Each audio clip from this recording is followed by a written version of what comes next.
Nous allons vous présenter aujourd'hui la situation de Ludovic et de sa famille. Ludovic a 6 ans, il est le plus jeune de sa fratrie. Il a 2 sœurs, Naomi qui a 8 ans et Rihanna qui a 9 ans. Sa mère Jessica est séparée de son père qui s'appelle Steve et du père de ses 2 demi-sœurs, Maxime. Ludovic a des difficultés d'apprentissage et un diagnostic de TDAH. Il a quelques amis avec qui il joue dans sa ruelle, mais peut parfois être victime d'intimidation.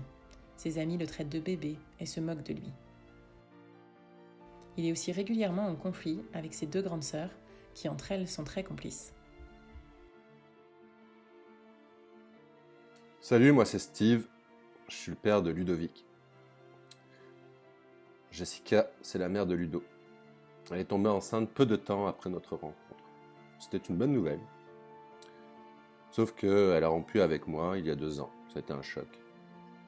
Franchement, je ne l'avais pas vu venir. C'est important pour moi, la famille. Je n'aurais jamais cru qu'elle puisse mettre fin à notre relation brutalement comme ça. Bon, avec elle, il y avait des hauts puis il y avait des bas. J'avais beaucoup de reproches parce que je faisais pas assez à la maison. Puis pour Ludovic aussi. Bon, je ne m'entendais pas avec ses filles. Il y avait beaucoup de chicanes. Ça nous mettait beaucoup de stress. Elles ne respectaient pas mon autorité. Elles répétaient tout le temps que j'étais pas leur père. Et leur mère leur passe tout. Bon, Jessica, mon ex, elle est instable. Le médecin lui donne des médicaments, mais elle les prend pas. Puis après, j'ai appris qu'elle avait rencontré quelqu'un d'autre. Après la séparation, j'ai quasiment pas vu Ludovic. C'était tough. J'ai dû quitter le logement. Bon, j'ai été d'un divan à un autre, chez un chum, chez un autre. Là, j'ai commencé à manquer des cartes de travail. Je me suis emporté contre un collègue, puis j'ai perdu mon emploi. J'ai pas vu mon kid pendant près de 2 ans. Puis j'ai pas été à la cour pour demander la garde. Ça c'est parce que j'avais pas de logement. Mais c'est surtout que j'avais pas la force. Il y a quelques temps, j'ai repris contact avec mon fils. Au début, il était hésitant. Il voulait me voir, mais c'était difficile. On dirait que je lui faisais peur. Mais je comprends pas, je lui ai jamais fait de mal. La DPJ est interpellée pour cette situation familiale suite à un événement survenu au domicile des enfants. Un soir, Steve est venu voir son fils parce qu'il s'ennuyait de lui. Après une soirée avec des chums, ils l'ont encouragé à aller sur place. Il s'est présenté au domicile de Jessica, mais elle a refusé de le laisser entrer et le ton est monté rapidement entre eux. Jessica a alors appelé Maxime, le père de ses 2 filles aînées, pour intervenir, et les 2 hommes en sont venus aux mains. La situation au domicile était hautement explosive et la police est intervenue. Elle a constaté que Steve était en état d'ébriété. Les enfants étaient présents au domicile. Les 2 aînés sont restés indifférentes à la situation et ont continué de regarder la télévision, alors que Ludovic était prostré dans un coin de la pièce. Ludovic est négligé, il ne sent pas bon. Les policiers constatent que le logement est délabré et infesté de punaises de lit. La mère de Jessica, la grand-mère des enfants, était présente sur place, mais dépassée par la situation. Elle prend parti pour sa fille, s'oppose à la présence des pères dans la vie des enfants, elle les a même insultés devant les policiers. Lors de l'intervention de police, Jessica semblait confuse et dépassée, mais aussi très agressive.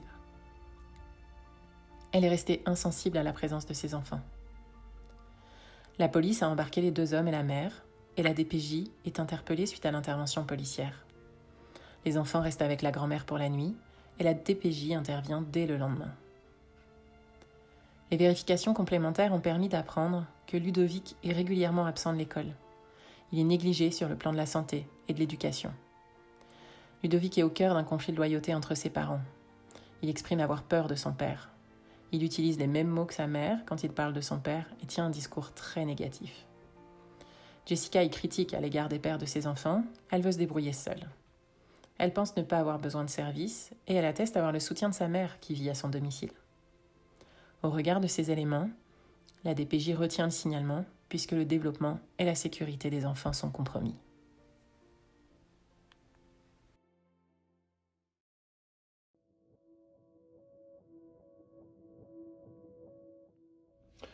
Beaucoup de choses ont été travaillées pour mettre fin à la situation de compromission.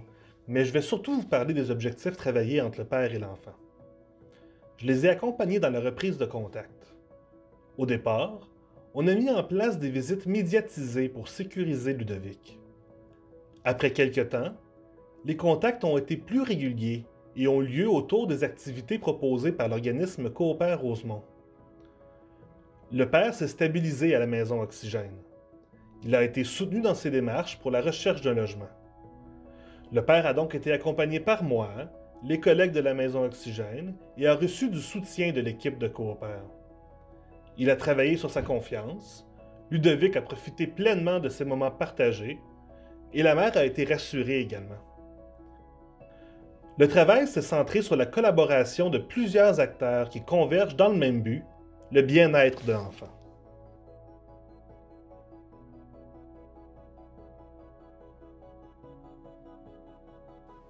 Sérieux là, j'étais en crise. Mais bon, l'envie de passer du temps avec Ludo était vraiment plus forte. À la maison Oxygène, j'ai pu me poser. Les contacts médiatisés, j'ai vraiment pas aimé ça, c'était contraignant. Mais au moins, ça nous a permis de nous retrouver avec Ludo. J'ai rencontré d'autres gars qui étaient aussi passés par là. J'ai emmené Ludo à un camp d'hiver avec d'autres pères à Coopère Rosemont. On a eu tellement de fun. C'est des super souvenirs.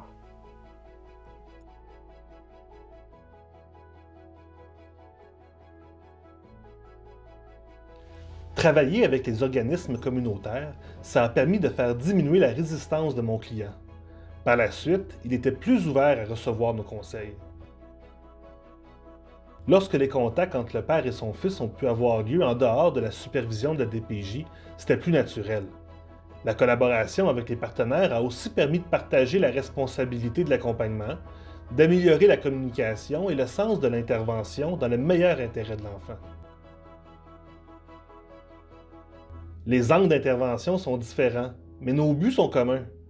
Pour que la DPJ sorte de la vie de cette famille, c'est rassurant que les organismes communautaires soient impliqués et leur assurent un filet de sécurité.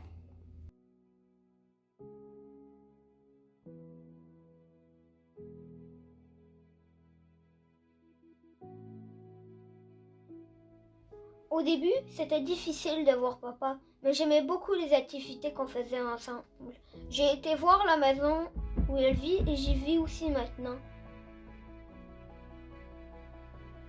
À la maison Oxygène, j'ai la paix et des amis. Et puis c'était trop cool cette année, j'ai eu 2 Noëls.